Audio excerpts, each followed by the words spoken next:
un trauma abdominal es grave porque se pierde toda esta sangre. Antes, un trauma abdominal, locura hepática era fatal. Ahora no, ahora ya se puede hacer tratamiento. Pero lo que quiero que ustedes vean es de que el abdomen es tan importante. Estos órganos se mantienen con un flujo abundante de sangre.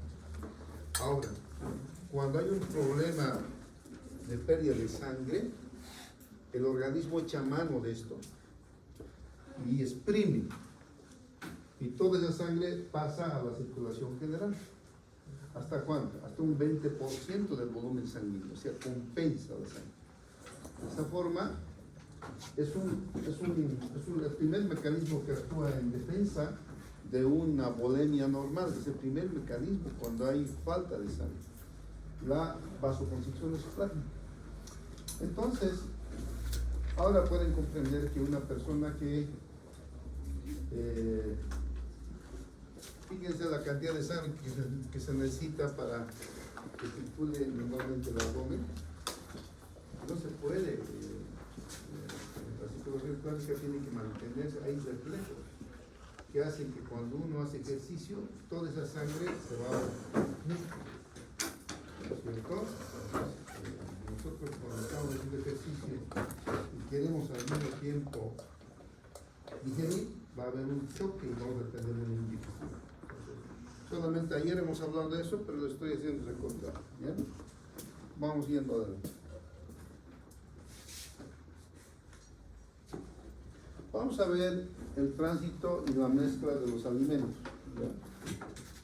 Entonces comenzamos por el tránsito a partir de la ingestión.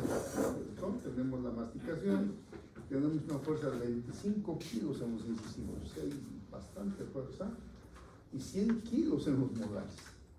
Es tan fuerte que no nos damos cuenta. Nos damos cuenta cuando comemos algo tan fuerte que podemos romper nuestros dientes. La fuerza que tenemos es bien acentuada, entonces hay que tener cuidado de comer un elemento metálico, piedra, alguna cosa, nos podemos romper los dientes. ¿Para qué? Para deshacer todo el alimento y contribuir a la digestión. Fíjense, tenemos la deglución una vez que nos hemos alimentado, entonces pasa hacia la faringe.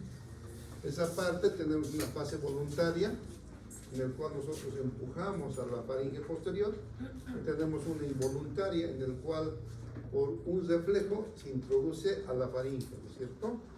Ahora, en la fase, una vez que de la faringe pasa al esófago, tenemos la fase esofágica, que es involuntaria. El esófago tiene su propio automatismo, tiene su propio peristaltismo, y tenemos dos tipos de movimientos, el peristaltismo primario y el secundario. El primario, siempre que hay un bolo, se despierta un peristaltismo, que es el primario, es natural. Sin embargo, cuando ese bolo alimenticio se queda a medio esófago, entonces se despierta el peristaltismo secundario. Cuando nosotros necesitamos el alimento suficiente con el primario para pasar al estómago, pero si por ahí el alimento, qué sé yo, no han mascado bien y se queda al medio del esófago, ustedes sienten que está ahí ocupando espacio y distiende. La distensión va a provocar el peristaltismo esofágico secundario, y ese peristaltismo ya es provocado por la distensión a nivel del esófago. Pues aquí tengo un dibujito que nos va a ayudar. Fíjense. Y están los alimentos que están entrando, ¿no es cierto? Peristaltismo primario, ¿no? Primario avanza, pero si se queda, entonces se despierta el peristaltismo secundario, hasta que llega al estómago, ¿ya? El esófago tiene dos esfínteres, el esfínter esofágico inferior y el esfínter esofágico superior. El esfínter esofágico inferior es el que está cerrando, hay un esfínter, un músculo circular que impide que el contenido del estómago salga a la faringe. Ustedes saben que al esófago, que el estómago tiene un contenido ácido. Entonces, esto no, la mucosa de aquí no tiene la capacidad que vamos a ver que tiene el estómago. El estómago tiene una mucosa especial que resiste la acidez. Esto no. Entonces, cuando el estómago vuelve al esófago un poco de su contenido, quema, ¿no? Y eso vamos a ver ahorita. Pero para que eso no suceda, tenemos el esfínter esofágico inferior. El esfínter esofágico superior es para que el alimento, la respiración se produzca normal, porque si no se entraría el aire hacia el sistema digestivo. Entonces tenemos los dos esfínteres. Aquí tengo un dibujito que nos ayuda a ver, fíjense, el estómago, la mucosa estomacal preparada para el ácido. Vamos a ver cómo se prepara. Pero este contenido ácido quema solamente aquí, porque ni esto está preparado. La mucosa del esófago no está preparada. Entonces, si el esfínter de alguna forma logra abrirse, va a quemar el esófago inferior. Y eso es una patología que ustedes van a estudiar el próximo año. Entonces se llama reflujo gastroesofágico, ¿no? Y hay una patología, y fíjense, por una hernia, ¿no? Puede ser física el problema y se soluciona. Ojalá que nadie tenga, porque esto causa problemas. La persona come algo, no puede echarse, porque como el esfínter esofágico no es fuerte, vuelve el contenido y empieza a sentir una quemazón aquí. ¿Por qué? Porque el estómago, el contenido estomacal es ácido, entonces si vuelve al esófago, quema, porque no está preparado. Entonces eso no se produce gracias al esfínter esofágico inferior. Aquí tenemos las funciones motoras del estómago, ya, almacenamiento de alimentos. Primero se junta con los jugos gástricos, luego de que se mezcla y se produce el quimo, se produce el vaciamiento y se regula el vaciamiento. Ahorita vamos a ver, tenemos reflejos nerviosos enterogástricos y tenemos retroalimentación hormonal que puede inhibir dependiendo de cómo está la digestión en el estómago. Mejor es con dibujos, porque esa es la parte que ustedes van a estudiar para el examen. Fíjense, aquí tenemos el contenido estomacal. Aquí tenemos glándulas que secretan jugos ácidos y pepsina. La pepsina sirve para digerir la carne, las proteínas, ¿no? Además, la saliva y todo ya tiene amilasa, entonces está digiriendo. La primera parte de la digestión se produce en el estómago. Aquí llega el alimento, ¿no es cierto? Una vez que ya se digiere todo lo que hemos comido sólido, carne, pan, todo eso empieza a hacerse una mezcla y se hace un contenido espeso, ¿no? Un contenido espeso que se llama quimo. Una vez que ese contenido espeso quimo ya ha digerido, aquí tenemos el esfínter pilórico. Está cerrando el esfínter pilórico para que se digiera todo lo que comemos. Pero cuando ya pasa 2 a 4 horas, cuando ya se ha digerido, empieza a salir el contenido, ¿entienden? Se produce la contracción peristáltica de la bomba pilórica empieza a apretar, como decir, ya pasado el tiempo suficiente, empezaría a botar lo que se ha digerido.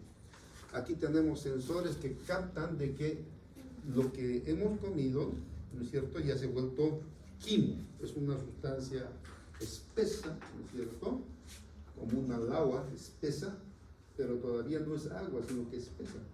Una vez que se produce eso, se produce la contracción peristáltica, ¿no? La bomba pilórica empieza a contraer y saca de prueba al duodeno un poquito de ese contenido. En el duodeno nosotros tenemos sensores. Si es que este contenido es todavía ácido o tiene sustancias todavía sólidas, se producen los reflejos enterogástricos. Se produce una mayor contracción del esfínter pilórico porque dice, bueno, no está preparado. ¿no? Entonces, aquí es donde nosotros controlamos que el quimo esté bien digerido.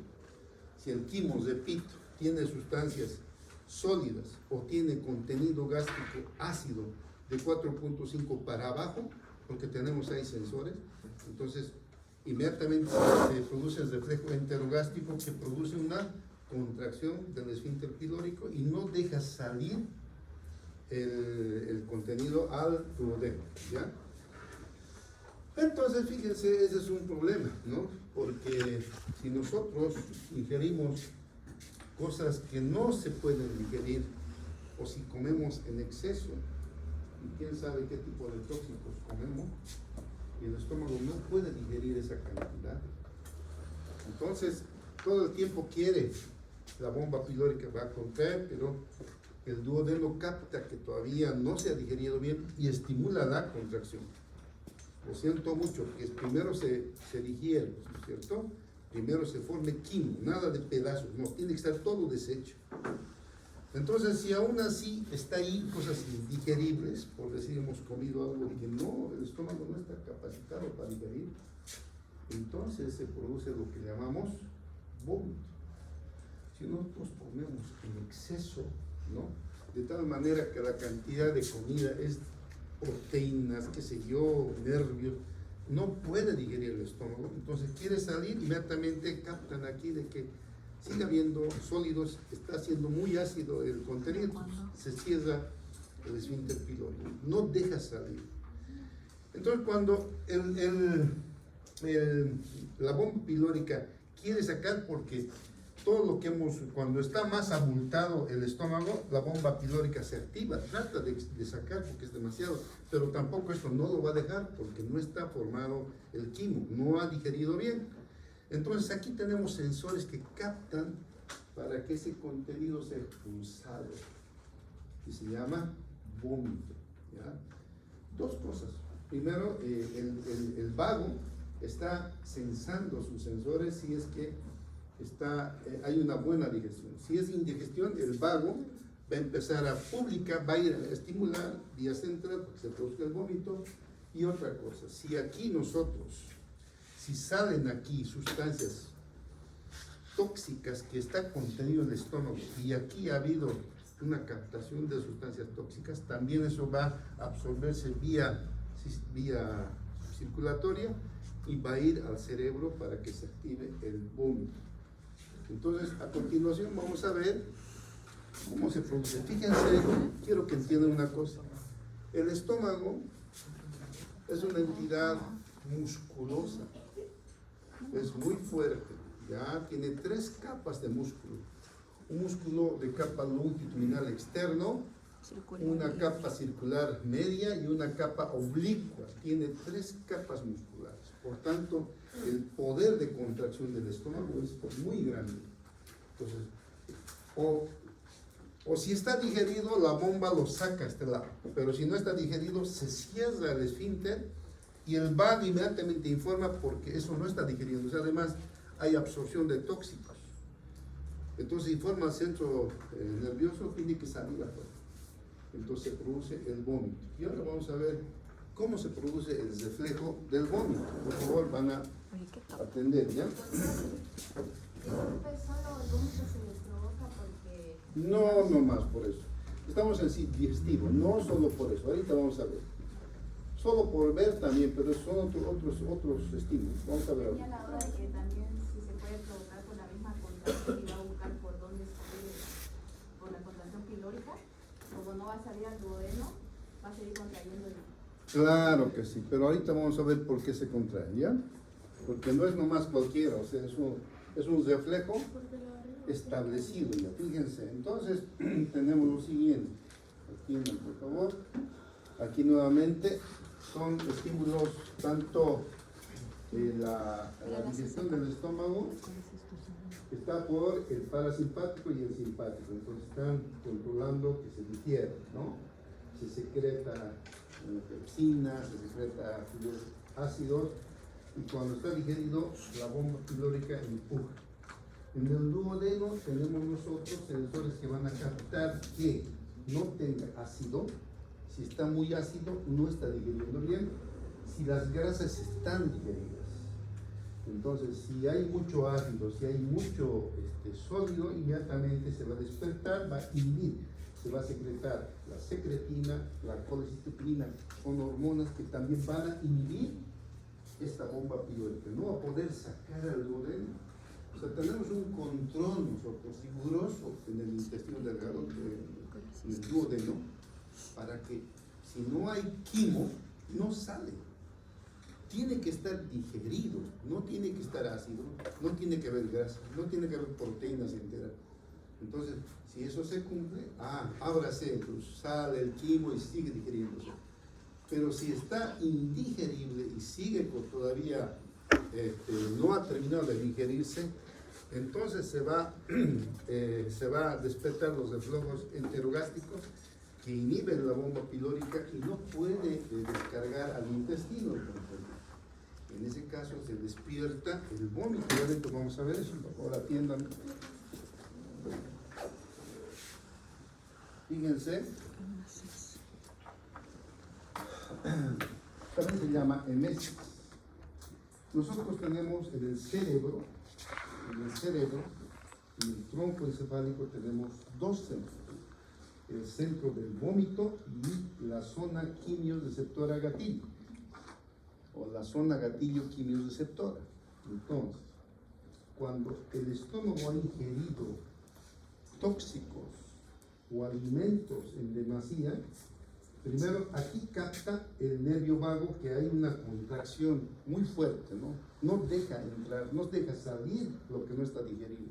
Entonces el vago va a ir a estimular directamente al centro del vómito. Y si es que se ha ingerido tóxicos, un alimento indigerible, es captado, es absorbido por la circulación y esos tóxicos suben hasta la zona quimioreceptora gatillo. La zona quimioreceptora gatillo son receptores que captan los tóxicos y estimulan ¿qué? Al centro del vómito. El centro del vómito lo que va a hacer es va a relajar el esfínter esofágico inferior, lo abre. Segundo, estimula una contracción brutal, porque hemos dicho que el estómago tiene músculo potente. Estimula una contracción mayor aquí del esfínter pilórico, o sea, no va a salir a este lado, sino que se va a salir de este lado. Además, el abdomen, los músculos abdominales empiezan a contraerse, el recto, etcétera, se contraen con tanta fuerza y el esófago se relaja para eliminar hacia afuera. Entonces, ese estímulo va a ser provocado por el centro del vómito. El centro del vómito organiza la contracción coordinada. Porque imagínense que contraiga esto y esto esté cerrado, se va a ir hacia abajo, va a provocar ¿qué? Una isquemia. Pero como esto se relaja y esto se contrae, y además esto se contrae, y además el abdomen también empuja, esto se relaja, entonces va a salir afuera todo el alimento. ¿Ya? Las personas que comen cosas indigeribles o en exceso van a provocar este tipo de vómito, porque repito, ¿no es cierto? El vago informa esto al centro del vómito, estimula, y por otra parte, si los ingerir tóxicos vienen por la circulación sanguínea, va a la zona quimioreceptora gatillo que estimula el centro del vómito, y el centro del vómito relaja el esfínter esofágico inferior, estimula la contracción estomacal, estimula los músculos abdominales, ¿no? El paso del alimento desde el estómago hasta afuera. Ya todos hemos vomitado, sabemos cómo es, de feo, pero eso se produce. Es un reflejo involuntario. No es que el organismo uno esté mal, digamos, el organismo está defendiendo de que algo no está siendo digerido o hemos ingerido algo que es indigerible y tiene que salir porque nos va a hacer daño. ¿Ya? Entonces, yo quiero que tomen en cuenta esto. El centro del vómito, que está aquí en el tronco encefálico, que es parte de la formación reticular, y la zona quimioreceptora gatillo, como su nombre lo indica, quimioreceptora gatillo, es la que va a estimular como el vómito todos los problemas que vienen por la sangre. Por la sangre pueden venir los tóxicos. Por la sangre pueden venir los tóxicos de las bacterias, ¿no es cierto? Gérmenes, o sea, todo lo que las toxinas bacterianas vienen por aquí, pueden hacer vomitar también. Si uno come algo contaminado, se absorbe esas toxinas y van a hacer vomitar, ¿me entienden? Entonces, una vez que la zona quimioreceptora capta, estimula el centro del vómito. Ahora, todo el cerebro está cubierto por vasera hematoencefálica. ¿Qué es la vasera hematoencefálica? Levante la mano porque voy a aumentar un punto. Primero las damas, ¿ya? Lamentablemente, después los hombres. ¿Qué es la vasera hematoencefálica? Es aquella que cubre el cerebro y lo divide en tres capas, que va a recorrer todo el cerebro. Mal. Ahora vamos al otro, al hombre. A él y a él. ¿Qué es la vasera hematoencefálica? Es la pared de los vasos cerebrales. Es la pared de los vasos, ¿qué? Claro, vasos cerebrales. Del vaso sanguíneo que entra a la cabeza, ¿no? Eso es la vasera hematoencefálica. Y sucede de que todos los vasos que entran aquí tienen una pared que no permiten un contacto entre el cerebro y los vasos. Vamos a dibujar ya que está ahí, para que entiendan, ¿ya? Fíjense, supongamos que aquí tenemos un vaso sanguíneo y ese vaso sanguíneo está tan cerrado. ¿Cuántas capas tiene la vasera hematoencefálica? ¿Cuántas capas tiene? 3 capas. ¿Cuáles son? ¿Dónde está? ¿A quién le voy a aumentar? Aquí, ¿no ven? ¿Cuáles son los componentes de la vasera hematoencefálica? No puedes ni saber. A ver, nada, no levanta aquí. Él. Nada, estás más casi que juro. No. ¿Ah? ¿Ya?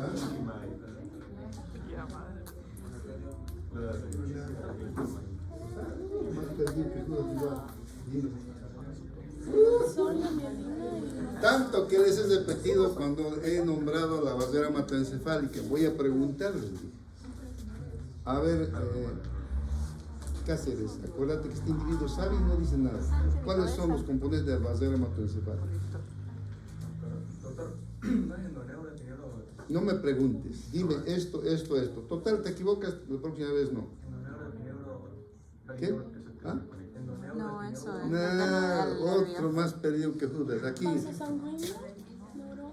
Nada. No puedo creer. Ya, dime, estimado. Ya, dime.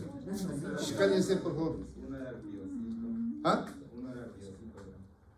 No, más fuerte. Piocitos. No. No. No, tampoco. Nadie. Eso yo no. Dime. Igual. Ay, Dios mío. Les voy a, por última vez, pero obviamente no puede ser, pues van a preguntar allá en el hospital de dónde, la católica. ¿Quién ha sido su docente de biología? ¿Dónde puede quedar mal? La vasera hematoencefálica es la pared del vaso. La pared del vaso en el cerebro se diferencia de todos los vasos porque tiene 3 capas muy importantes. La membrana basal, que es bien gruesa. Una cosa, membrana basal. Segundo, un endotelio que no tiene, prácticamente no tiene, es como si fuera una capa, ¿ya? Entonces el endotelio está ahí tan cerrado que no deja espacio. Ese endotelio provoca que no haya ningún tipo de intercambio entre las neuronas y el contenido del vaso. ¿Y qué más? ¿Qué más falta? Inclusive son 4, ¿no? Los podocitos, vienen aquí los podocitos de la neuroglía, van cubriendo por encima los podocitos en forma de pie, ¿no? De la neuroglía, y los pericitos. Los pericitos son otros más que se ha agregado no hace mucho, que son otras células que permiten que ese vaso vuelva a degenerar. ¿Ya? Entonces, son 3.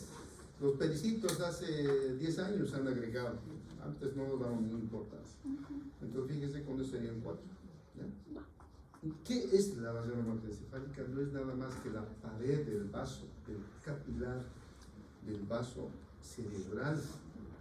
No es igual. Todos los vasos por fuera del cerebro, digamos, hasta aquí es el cerebro. Sale del cerebro y tienen sus poros, ¿no es cierto? Está separado, no hay la membrana gruesa, no hay porocitos, está separado el endotelio, deja salir agua, el agua entra, el agua sale, hay un intercambio, pero aquí no entra ni sale nada. Entra y sale del cerebro como ha entrado. Para eso es la vasera hematoencefálica. ¿Está bien? Increíble, ninguno, y del paralelo 1. Usted mencionó endotelio, pericito, porocitos y ¿cuál más? Porocitos. Membrana basal. La membrana basal. Entonces, ya me han hecho variar. ¿En qué estaba? Les decía que el vaso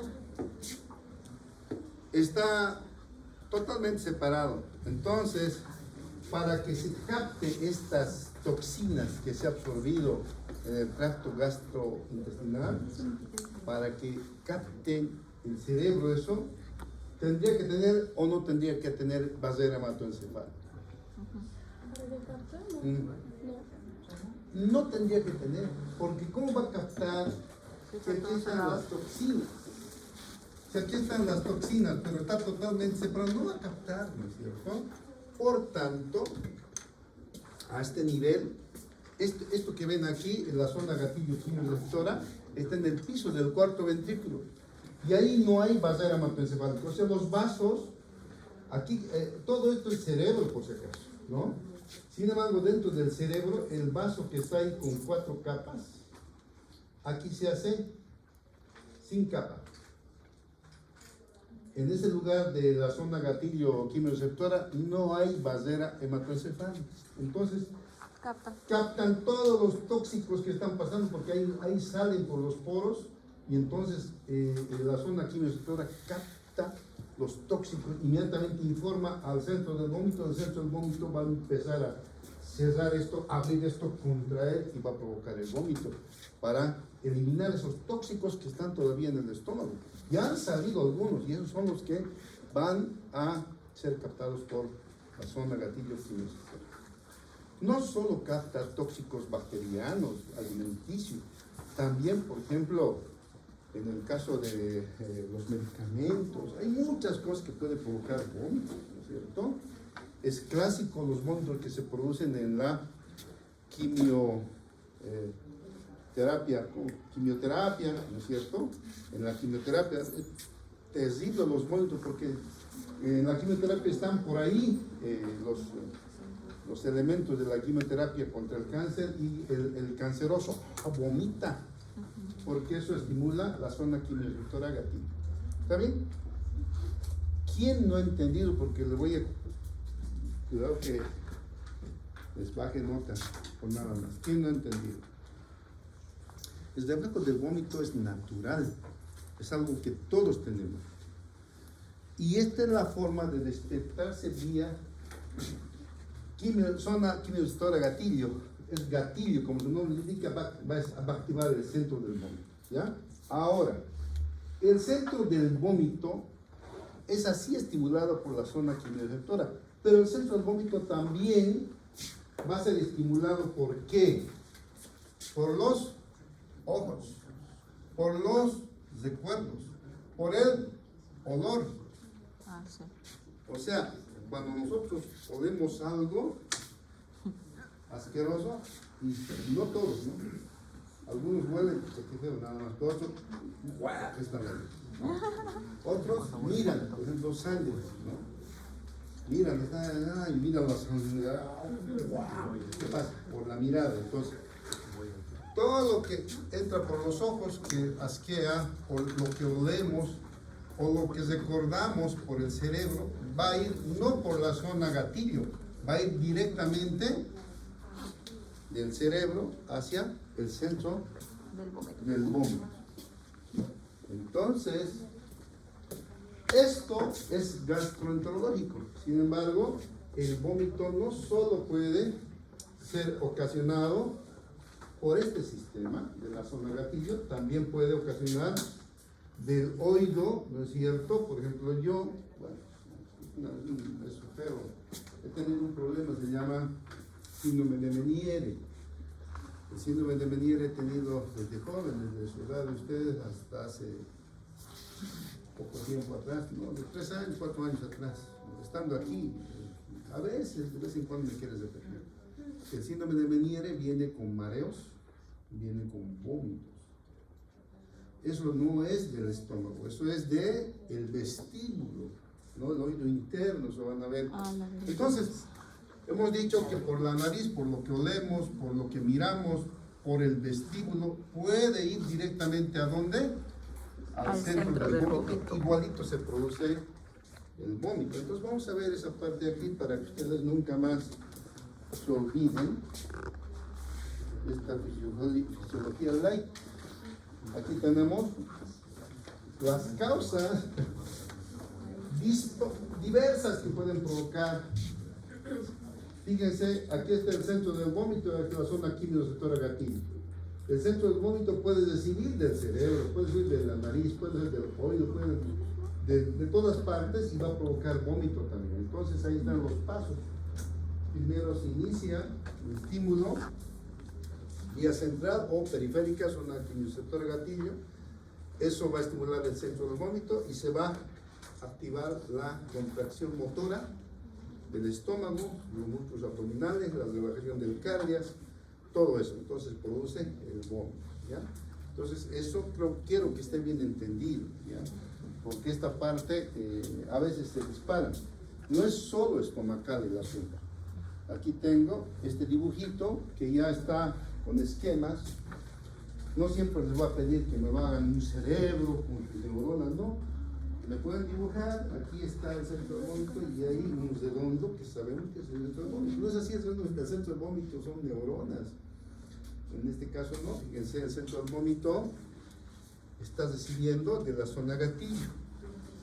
De la zona gatillo es todas las sustancias químicas exógenas y endógenas que han logrado entrar al sistema circulatorio. O sea, quiere decir lo que hemos ingerido se ha absorbido. Químicos, medicamentos tóxicos, todo eso lo que se ha logrado absorber va a la zona gatillo. Pero el centro del vómito es estimulado directamente por las vías urinarias, vías biliares, la compresión mecánica del cerebro, la influencia psíquica del sistema vestibular. O sea, eso va a estimular el vómito. Y aquí está todo lo que me van a dar ustedes, ¿no es cierto? El examen. Ahora, el centro del vómito tiene receptores que producen el vómito. Y estos receptores, atiendan por favor, aquí tenemos un receptor, aquí tenemos otro receptor y aquí tenemos otro receptor.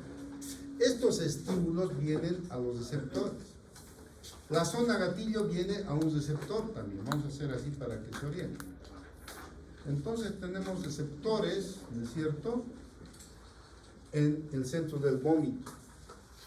Nosotros cuando queremos quitar el vómito, ¿qué quieren que hacemos? Vamos a tapar estos receptores. Ingerimos un medicamento para tapar esto, para tapar esto, para tapar esto. En ese caso ya podemos viajar. Yo me acuerdo que mi hermanita era muy sensible a los viajes por tierra.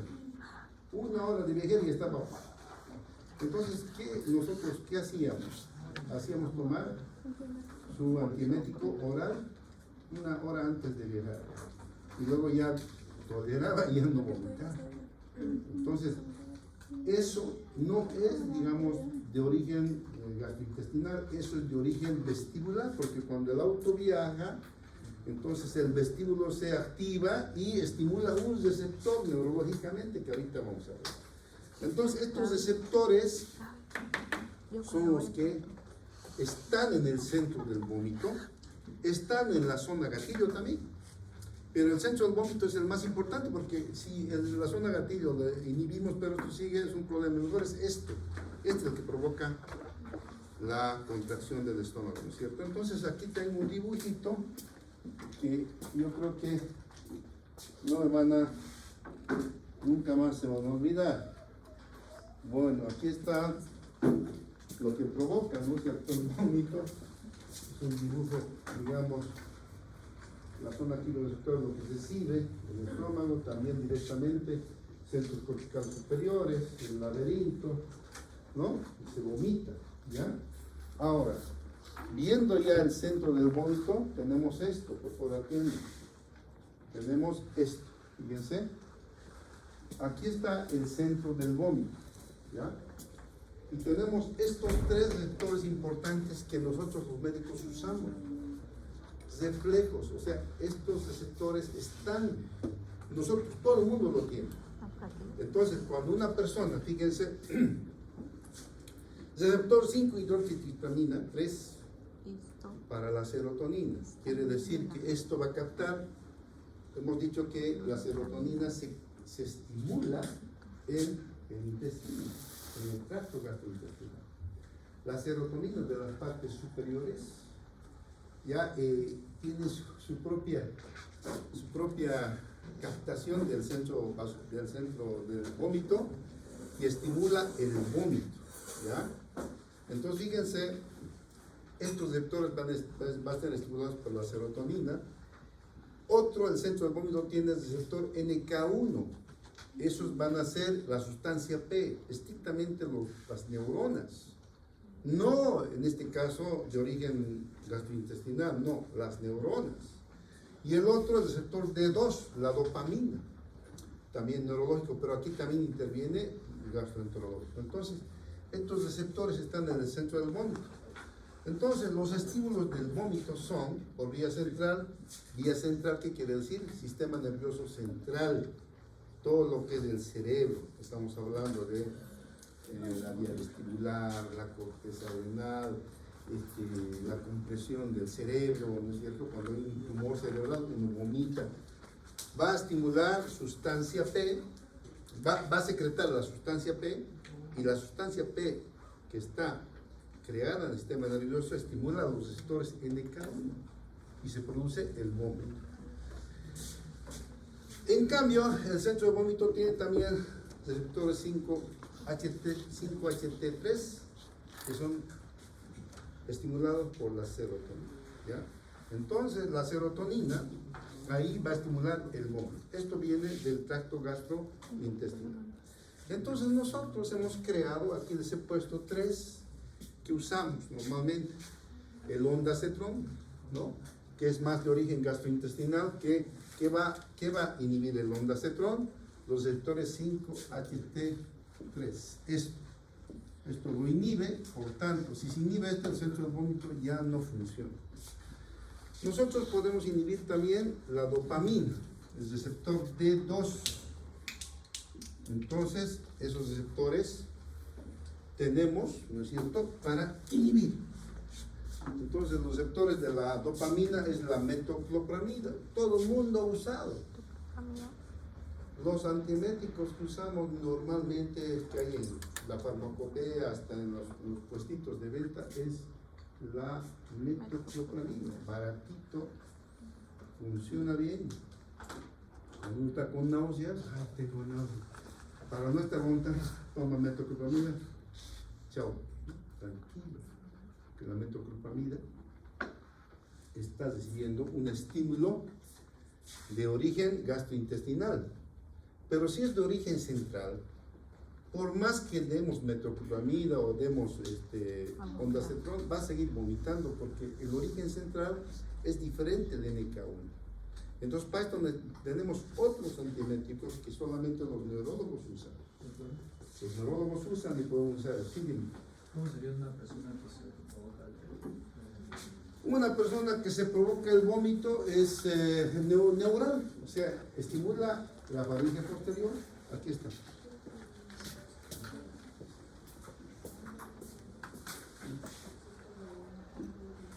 la verdad que hasta yo me he provocado. Porque me acuerdo que para que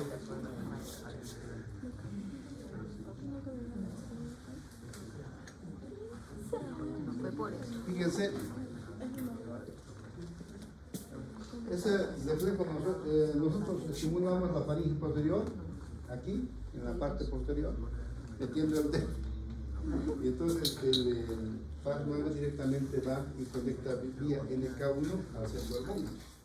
Entonces, yo me acuerdo cuando era jovencito, para poder estar bien, porque aquellas veces lamentablemente bebía, ¿no? Alcohol, tenía que vomitar. Yo he visto un tipo que ha hecho eso, yo también lo sacaré todo. Ahorita casi me muero ahí. Es eso, nada más. Neuralmente, un reflejo nauseoso tenemos aquí en la faringe posterior. Y ese reflejo usamos para ver si ese individuo está bien. Porque si un paciente que está desmayadito, ¿no? Ustedes le meten el palito al fondo y dice, claro, está bien nomás. Pero si le meten el palito y no hay respuesta, ese está en coma profundo. Entonces, sirve para valorar los grados de coma. Reflejo faríngeo, ¿ya? Posterior.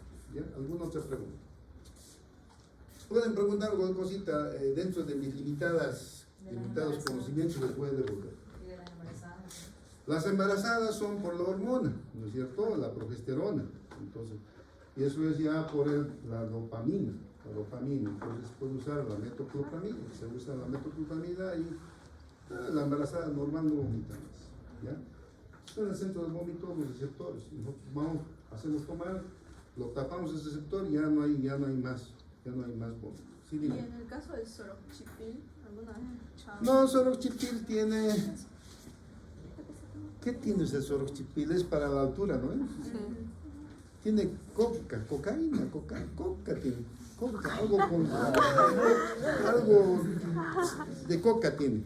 Un principio activo de coca con un calmante. No tiene antiemético. Sí, dime. Pero todos son no sé qué tomaba. Cocaína, mira. Claro, cuando se esté estudiando, eso no es frecuencia, tendrían que ir a hacer Aspirina, cafeína y solafeno. una tortura, ¿no? Entonces eso lo tenemos ahí, sabemos, pero no se produce por eso, aunque sí tenemos. ¿Ya? ¿Alguna otra pregunta? Sí, dime. De personas que no han comido nada, pero de edad tenían ganas de vomitar. No, eso es cuando, digamos, una persona que no come nada, el estómago empieza a, ¿cómo te diré? El estímulo es del vago en este caso. Son gente vagotónica, gente que el vago lo tiene muy sensible. Entonces, quiere empujar el reflejo pilórico y está cerrado y no hay nada que sacar. El vago estimula eso, el vómito. Claro, es agua, es reflejo, perdón, el contenido gástrico que es agua, nada más. O sea, y es ácido. ¿Y para eso qué hay que hacer? Comer. Cuando tú comes, porque eso no es en todas las personas, en algunas que por falta de digestión se estimula el reflejo vagal. En ese caso hay que simplemente ingerirlo. Pero no más. Tienes que manejar fisiología, un poquito más. Lo que les estoy dando es fisiología light. Vayan al libro, revisen bien y el próximo año van a avanzar ya con patología y ahí van a relacionar mucho mejor. Pero por lo menos ya saben que tenemos un centro de vómito, tenemos la zona gatillo, sabemos cómo se absorbe, sabemos el reflejo pilórico, etcétera, etcétera. Tienen que dominar qué es la fisiología light, que les voy a exigir que sepan, porque si no saben eso, les voy a aplazar, aunque sean personas que amen. Entonces les digo todo. No, por si acaso. Quiero preguntar, en el caso de los fármacos que pueden dar vómito, digamos, por ejemplo, a mí me ha tocado tomar alguna vitamina Ujú. y tengo ganas de vomitar o no sé, por ejemplo, ahora se ve bastante el caso de la Saxenda y eso da vómito. Porque, o sea, ¿por qué se vomita? El cuerpo se estimula por fármacos, entre ellos hay muchos medicamentos que nos hacen bien pero que provocan vómito. Hay que cambiar nomás de medicamento. Pero eso sería... Vía central, claro, vía central. ¿Ya? ¿Sí? ¿Alguna cosa más? Ya. Listo. No, si tenemos medicamentos, vía zona gatillo, porque absorbes y claro, va por la sangre. Porque todo lo que se absorbe en el intestino, quimioterápicos, drogas, tóxicos, va por la circulación a la zona gatillo. La zona gatillo es una zona que capta, sensa lo que hay en la circulación. Por eso no tiene vasera hematoencefálica, porque ese lugarcito tiene que sensar. Pero esto es neuronal propiamente el centro hormonal. ¿Ya? Cuidado con estar equivocándose. ¿Ninguna otra pregunta? Pasamos al otro. Vamos a seguir avanzando.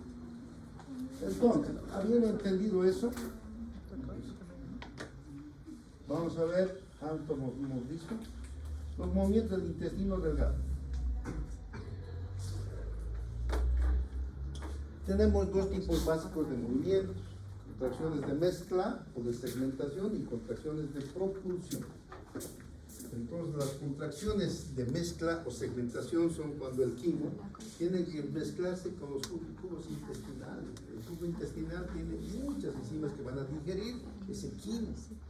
Entonces, son contracciones concéntricas, como cuando nosotros, no sé, a ver si ustedes alguna vez una botella que tenga un contenido que se decanta, lo mueven más para que empiece a poder digerir, digamos, ¿no? Hay que mover inclusive los medicamentos. Cuando hay un medicamento en suspensión, muévalo antes de tomar, porque se decanta hacia abajo todo lo sólido y arriba agua más.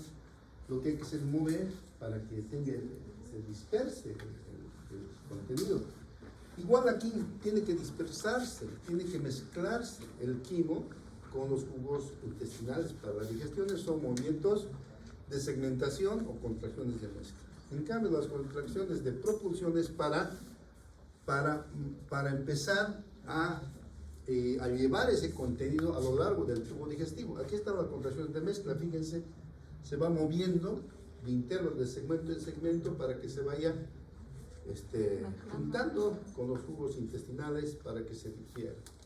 Y las contracciones de propulsión, ¿no es cierto?, son un peristaltismo clásico que empuja para que vaya yendo a todo lo largo del intestino. ¿Ya? Cualquier pregunta, levantan la mano. Aquí tengo un dibujito.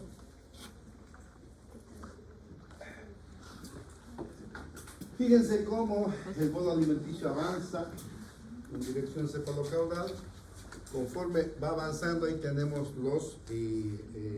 la cadena nerviosa, ¿no es cierto?, el parasimpático, y empieza a avanzar y en ese momento se produce la contracción. Entonces esto, conforme va avanzando, se produce la contracción, se va empujando hacia adelante, ¿no es cierto? Entonces cuando se contrae aquí, se relaja aquí. Se contrae aquí, se relaja aquí, entonces se va avanzando el bolo alimenticio. La ley del intestino es esa, ¿no es cierto?, que hay una contracción y relajación distal para que siempre vaya en ese sentido el contenido intestinal.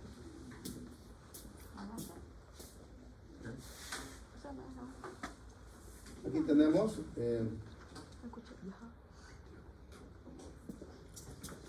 la acometida peristáltica cuando se irrita el intestino. Aquí tenemos una irritación del intestino. En ese caso se produce una irritación de la mucosa. Hemos dicho que el intestino responde a tres, ¿no? A la distensión, a los cambios químicos, ¿no es cierto?, locales. En ese que ahí está mezclado también la irritación. O sea, la irritación intensa de la mucosa va a provocar, estimula el peristaltismo a todo lo largo y se produce la la consabida diarrea. Esta irritación intensa de la mucosa intestinal estimula el plexo, ¿no es cierto?, el mientérico, y ya no es un segmento nomás, todo el intestino tiene un peristaltismo porque ahí va al sistema nervioso y el plexo mientérico estimula, eso se llama acometida peristáltica, y elimina todo. ¿Cuál es el objetivo? Eliminar todo el contenido, porque ahí sabemos que hay un problema, bacterias, parásitos, algo está provocando. Entonces, no solamente aquí se contrae, sino que todo el intestino se llama acometida peristáltica. ¿Listo? Ya. Entonces vamos a ver.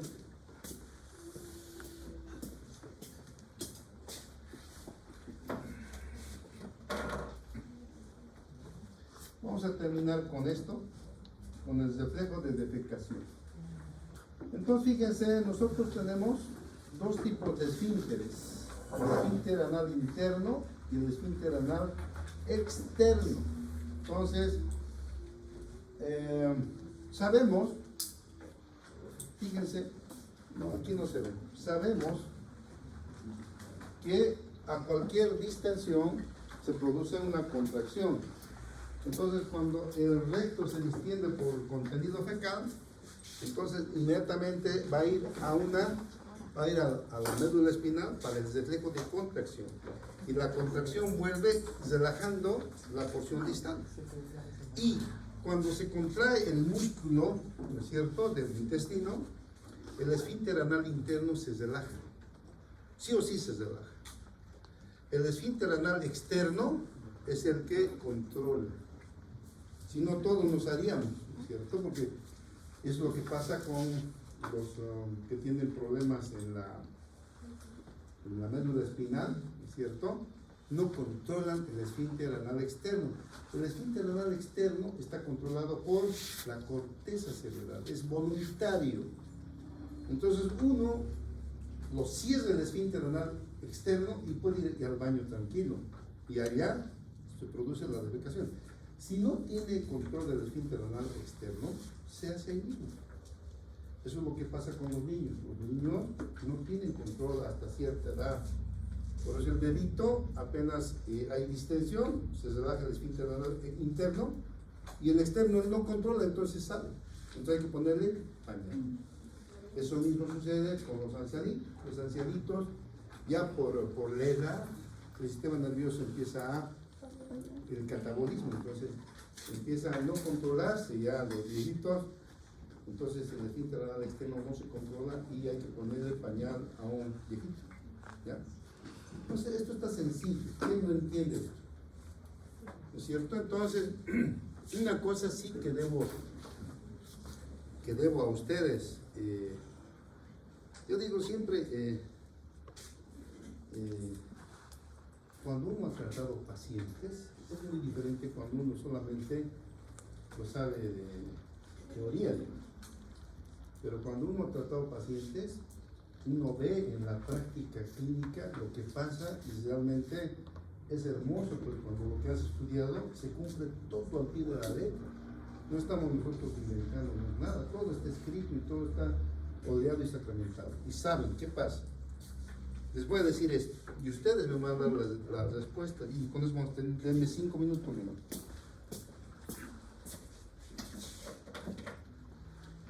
La mucosa del intestino se estimula, ¿no es cierto?, por las sustancias químicas, por las lesiones. Si nosotros tenemos, atiendan por favor, una infección colónica, una colitis aguda, ¿qué pasa? Se inflama todo esto, ¿ya? Hasta el recto, hasta el ano, se inflama. ¿Qué quiere decir inflamar? Se hincha. ¿Por qué se hincha? Porque un microbio sin vergüenza entró aquí y empezó a hacer su colonia ahí, y al hacer su colonia en la pared empezó a inflamar, se produce ahí todos los procesos de inflamación que van a estudiar en patología. Al inflamarse aumenta el volumen de la mucosa, y se produce potasio, se produce hidrógeno, y todas las sustancias químicas estimulan al sistema parasimpático. Va inmediatamente ese estímulo hasta la médula y vuelve el estímulo de ¿qué creen? De contracción. Entonces, cuando hay una enterocolitis aguda, el paciente va al baño y hace diarrea primero. La segunda hace, ya no hay diarrea, hay moco y sangre. La tercera, moco y sangre. La cuarta, sangre, ya no hay más. ¿Qué ha pasado? Ustedes díganme. Que Ya no tiene aquí el contenido, pero sigue contrayendo. es el exceso de esa mucosa que está inflamada. La excitación, la mucosa inflamada, los elementos químicos que se producen por la infección, la inflamación está estimulando la contracción. No hay contenido, se llama pujo. Se llama tenesmo. Tenesmo. Y produce el pujo. El paciente, cuando tiene esa sensación de que hay algo ahí, ¿qué quiere hacer? Pujar. Pero no hay, porque ya lo ha eliminado. Está vacío. Y como puja el tipo para poder eliminar, ¿qué puja? ¿Qué elimina? Nada. Moco, que sale de la mucosa intestinal, y sangre, porque tanto hay inflamación, sale sangre. Entonces el paciente viene y dice, doctor, estoy yendo al baño, no hago nada, solamente moco, últimamente sangre, no hay nada, ¿qué voy a hacer? Y el problema es de que el ano se inflama igual, y tanto pujar esto, se quiere salir, pues a ver, afuera. Es una patología bien triste, y yo he visto varios casos de eso. ¿Qué hay que hacer sabiendo fisiología? ¿Qué hay que hacer primero? Ya saben ustedes, ¿qué es lo que está contrayendo? Músculo involuntario. ¿Ven? Este músculo del intestino es involuntario. Eso está dando vía estímulo de la médula del pujo. No, perdón, la sensación de tenesmo, está como que hay un contenido, pero no hay nada. Y está contrayendo, el músculo liso está contrayendo. Y no solo el músculo liso, porque se ayuda con el músculo abdominal, también el pobre tipo está con sus reflejos de eliminación y no refleja nada. ¿Qué hay que hacer? Sencillo, en 2 pasos el paciente está pitando, normal. A ver, dígame, el que me dice los 2 pasos o 3, le voy a poner un punto. Y no lo quiero que vaya en goteo por el suero, o buscopan y ocina, butil bromuro, a 50 gotas. No me interesa. Esto hay que hacer, esto. 3 casos así. Primero la dama, ¿nadie más? Yo. ¿Quién? El segundo, ya. Dime, ¿qué hay que hacer? Un fármaco para poder regular ese movimiento involuntario. Regular no me dice nada. ¿Qué vas a hacer con inhibir ese movimiento? ¿Cuál movimiento? Cesar ese movimiento ¿Cuál involuntario del movimiento? esfínter interno que está inervado por el sistema, por el sistema nervioso. Luego, por ejemplo, podría darle comida para que tenga nutrientes y ella no salía. Ya, dime. Yo creo que primero, para evitar esas contracciones, hay que inhibir la entrada del calcio al músculo liso para que no haya esas contracciones. Ya. Luego podríamos rehidratar al paciente porque obviamente está perdiendo electrolitos, la mucosa. Ya. Y hasta ahí yo creo. El paciente igual va a estar fregado. A ver, dime. Cállese, por favor. ¿Cómo? ¿Ya? Bueno, a ver, atiendan bien. ¿Qué es inflamación? Vamos a avanzar aquí en circulatorio. Inflamación, bien poquito.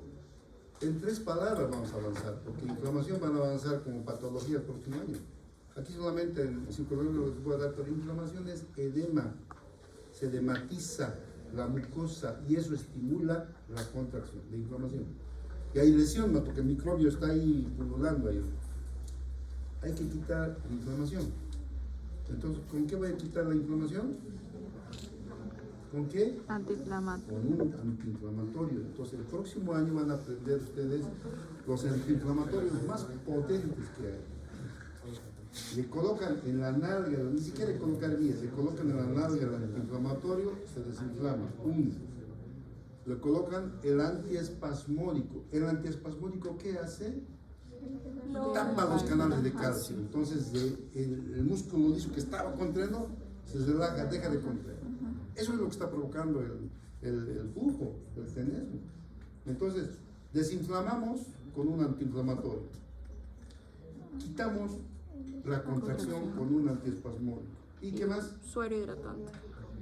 No, no está deshidratado, pues que pide moquito, ahí no se necesita de agua. Antibiótico. Antibiótico de amplio espectro. Antibiótico de amplio espectro oral, que es rápido, en una media hora se absorbe todo. Entonces, miren, yo les doy al paciente, veo, puta, le dan todo y sigue mal. Y ahora acá, pues, para venir, ya venga señora, adentro, tome esto y espere media horita. Después que al baño, no vaya, trate de controlar porque va a sangrar. En media hora, ¿cómo está? Ya no, ya me siento mejor, ya va a tomar cada 6 horas y esto también queda listo, es todo. ¿Qué he hecho? He dado un antiinflamatorio potente que hay que mantenerlo por 3 días mínimo. Hay que darle un antibiótico potente que tenga acciones de ratito de amplio espectro y un antiespasmódico que va a controlar o va a tapar, va a impedir que el calcio vaya provocando contracción del músculo liso. Entonces, eso hay que hacer en todo caso que haya problema intestinal. Eso se hace ¿en qué? En los cólicos hepáticos también, los cólicos colecistitis, igual, cuando el paciente está con dolor, antiinflamatorio. Segundo, un antiespasmódico. Tercero, antibiótico. Y con eso aguanta, se le pasa 2, 3, ya a veces no vuelve, está bien, 1 mes, 2 meses, hasta que vuelven a clavarse otro cálculo. Hay que operar, pero por lo menos ese momento, lo que está gritando, lo dejan tranquilo al paciente. ¿Ya? ¿Está bien? ¿Han entendido? Entonces, por favor, si no saben esto, por qué se irrita, por qué hay, les voy a aplazar y no me van a decir con sal, ¿ya? Entonces,